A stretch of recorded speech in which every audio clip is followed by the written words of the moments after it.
Bonjour à toi, jeune confiant et conscient. J'espère que tu vas bien. Moi, ça va nickel. On continue d'avancer, on reste dans le mouvement. C'est le plus important. Rester aligné et dans le mouvement, ça maintient des vibrations hautes. Tes vibrations hautes. Bon. Alors, aujourd'hui, je voudrais te parler d'un sujet qui est comment tu te vois influence tes résultats. C'est assez profond et du moins on peut pas mal détailler sur le sujet, mais on va on va essayer de rester concis. Alors, avant tout, n'hésite pas à t'abonner pour être notifié de mes prochaines vidéos. Il y en a encore pas mal qui arrivent. Si tu veux savoir ce que je fais sur cette chaîne, tu peux aller voir ma première vidéo, le commencement, qui t'explique tout ça. Et bien sûr, tu peux me mettre un like et me mettre un commentaire si tu en as envie sous cette vidéo. Bon, attaquons le sujet de cette vidéo. Alors, comment ta perception de toi, ou du moins, voilà, comment tu te vois, tout simplement, influence tes résultats. Et c'est vraiment très profond, en fait. Moi, je le remarque au quotidien, que ce soit pour moi. Je peux pas spécialement remarquer pour les autres, mais du moins, j'imagine que c'est pareil. Eh ben, quand ça fait des années, par exemple, que tu te perçois comme quelqu'un qui est nul, qui est mauvais, qui n'arrive pas à aboutir dans son travail, dans ses actions, eh ben, tu auras tendance à continuer à faire de même. Pourquoi?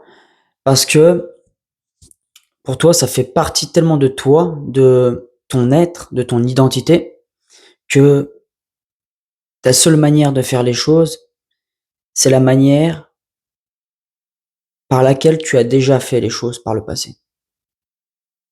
Mais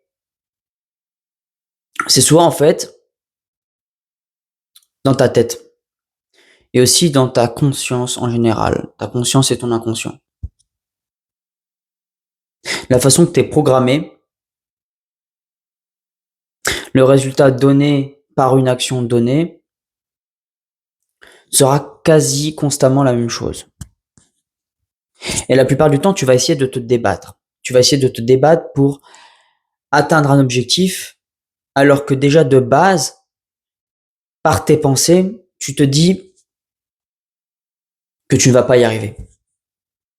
Et du coup, tu vas galérer, tu vas mouliner, tu vas dépenser énormément d'énergie pour atteindre ton objectif, alors que tu aurais pu y arriver beaucoup plus facilement si tu t'étais aligné sur les bonnes pensées, sur les bonnes vibrations qui te permettent de faire l'action avec le résultat souhaité de façon simple et efficace.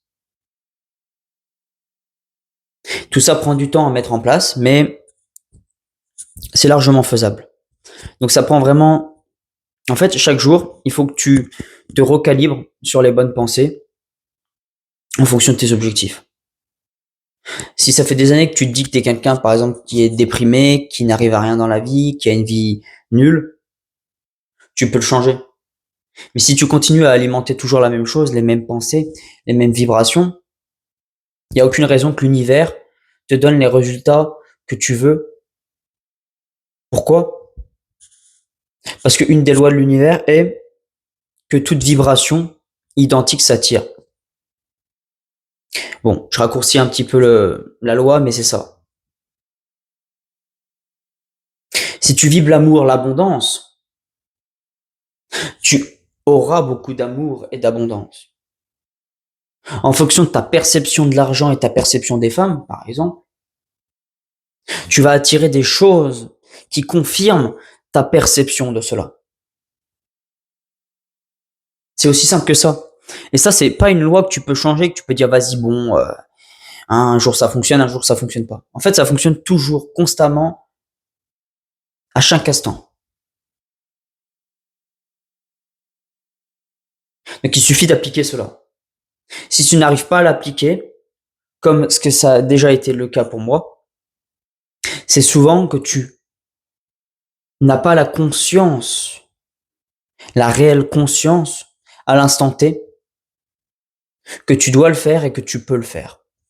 Que tu as la capacité en toi de t'aligner pour attirer des choses qui soient de plus en plus alignées avec tes nouvelles valeurs. Donc le premier but, c'est vraiment de reprendre conscience de ta réelle capacité à le faire. Et par ça passe souvent soit par des expériences passées que tu peux te remémorer et te dire, OK, à tel moment, j'ai eu tel résultat parce que j'étais comme ça, je pensais comme ça, je vibrais comme ça. Et ça te permettra de donner encore plus d'énergie à l'instant T pour te dire, OK, ça a fonctionné avant, alors ça fonctionne maintenant. Tu peux aussi lire plein de livres de personnes sur le sujet qui parlent de tout ça. Que ça soit la loi d'attraction, en général, c'est souvent ça, ou d'autres. Il y a beaucoup de personnes connues qui ont écrit des livres sur le sujet, donc n'hésite pas à aller te renseigner et à, voilà, tout simplement à les lire pour améliorer tes connaissances sur le sujet. Ça va t'apporter beaucoup de choses dans la vie. C'est vraiment la règle numéro 1 que toute personne devrait savoir. Mais vu que la plupart du temps, les gens ne connaissent pas ça, ils pensent que les résultats qu'ils ont, bah, ça leur tombe par-dessus comme par hasard, et ben, ils continuent d'alimenter les mauvaises pensées, les mauvaises vibrations. Je le vois au quotidien, que ça soit au travail, ou même dans la rue, ou enfin, pas spécialement dans la rue parce que tu connais pas trop les gens, mais au travail, je vois comment les gens réagissent, leur comportement. Et après, souvent, je fais le parallèle et je me dis, ok, quelle a été sa vie? Du moins, de ce que j'en connais. Pourquoi il réagit comme ça? Quelle est son attitude?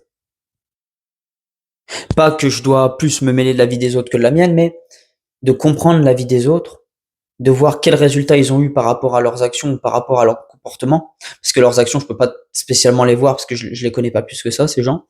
Mais par rapport à leur état de pensée et leur vibration, en général, de ce que je capte, eh ben, je vois les résultats. Du moins, je vois certains résultats. Je les vois pas tous. Et du coup, ça permet de me dire, ok, donc si eux c'est comme ça, alors moi c'est absolument pas ce que je dois faire. Je dois faire l'opposé. Penser plus haut, vibrer plus haut, et du coup attirer des meilleures choses à moi qui me permettent d'avancer et d'évoluer plus concrètement dans la matière ici sur Terre. L'évolution, elle se passe pas ailleurs, elle se passe ici sur Terre.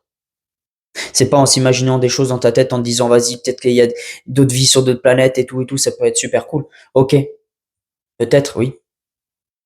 Mais c'est le concret, c'est ici le plus important. C'est toi, dans quelle direction tu vas, quelles sont les actions que tu mets chaque jour en place pour avancer et atteindre tes objectifs.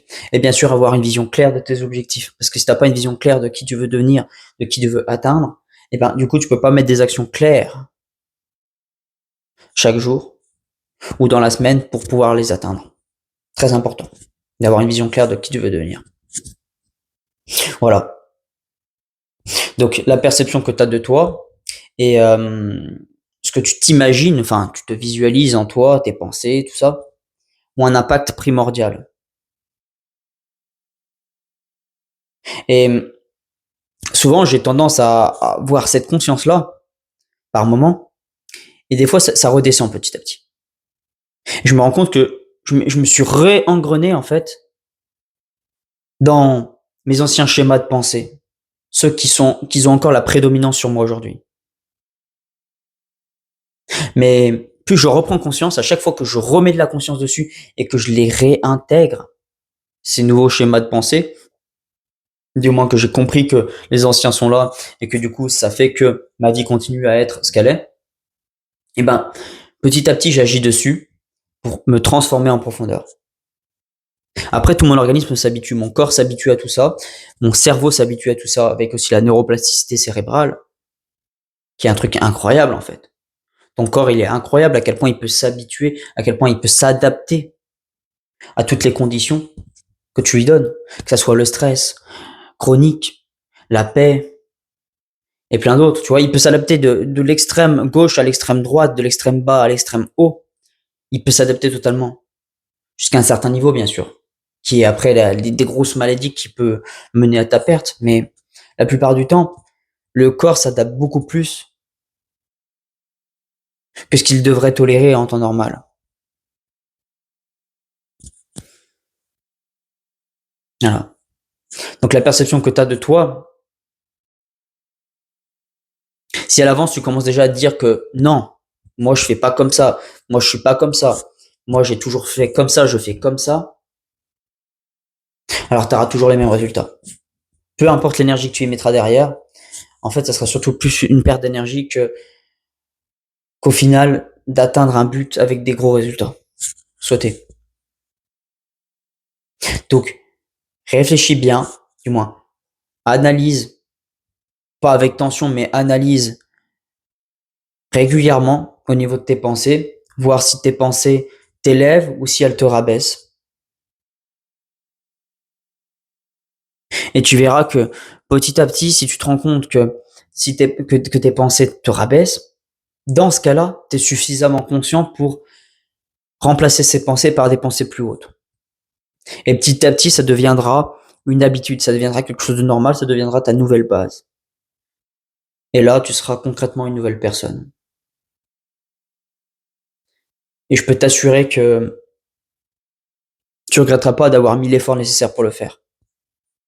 Parce que je te pose une question maintenant. Vaut-il mieux faire l'effort de quelque chose qui est difficile à l'instant T, de se dire waouh, c'est compliqué, mais bon, je le fais quand même, malgré que j'ai pas envie, et avoir des résultats incroyables derrière, ou plutôt être dans la gratification instantanée directement, apprécier sur le moment présent, du moins du peu que ça te procure, et après regretter parce que tu as fait de la merde. Et ben, je peux t'assurer que c'est la première option la meilleure. Si c'est la deuxième option, je pense que tu serais pas sur cette chaîne, ou du moins, tu serais pas resté jusqu'à la 11e minute de cette vidéo. Et quand tu fais la deuxième option, enfin, voilà, comme la plupart des gens, que ça soit faire de la merde, gratification instantanée, je pense que quasi 95%, au minimum 90-95% des gens sont dans ce cas-là, eh ben, je peux t'assurer que d'ici plusieurs années, ils auront un regret tellement immense en eux de ne pas avoir fait les bonnes actions que tout le temps perdu sera irremplaçable en fait. Le temps, c'est bien une des choses que tu peux pas remplacer. L'argent, tu peux la perdre et tu peux la regagner fois 10, fois 1000, fois 1 million. Mais par contre, le temps, je peux t'assurer que tu peux pas le récupérer. C'est ta ressource la plus précieuse. Le temps, ton focus et ton attention. Si tu te focalises sur les bonnes pensées, tu y mets la bonne attention au bon endroit et qu'en même temps, tu sais que ton temps est précieux et que tu dois faire telle et telle chose ou que tu dois investir telle ou telle chose dans tel coaching, dans telle formation, dans tel, même tel matériel qui pourrait t'aider à avancer, eh ben, tu le fais. Bon, bien sûr, tu vas pas investir 10 000 euros si tu n'as que 5 000 euros sur le compte en banque. Il faut rester logique. Mais au lieu de garder tout ton argent qui va te servir à rien par la suite, ou du moins, même pas, tu la laisses sur le compte en banque, par exemple, tu laisses sur ton compte en banque, ou tu l'investis en crypto. Enfin, dans tous les cas, il faut que tu fasses quelque chose de ton argent que tu sais derrière, que tu auras un résultat concret, quelque chose qui va te permettre de t'évoluer, de t'élever, et qu'après, tu es sûr que tu gagneras x 10, x 100, x 1000. En fait, que ça va être exponentiel. Pour remplacer ta notion de l'argent. Ne pas dire que c'est une perte d'argent, mais que c'est un investissement sur toi-même. Voilà. Bon. J'espère de ne pas m'être trop étalé sur cette vidéo, mais voilà. J'espère qu'elle t'aura plu. Je te remercie à toi, excellente journée à toi, ou bonne soirée, ou bonne nuit, et à demain. Salut.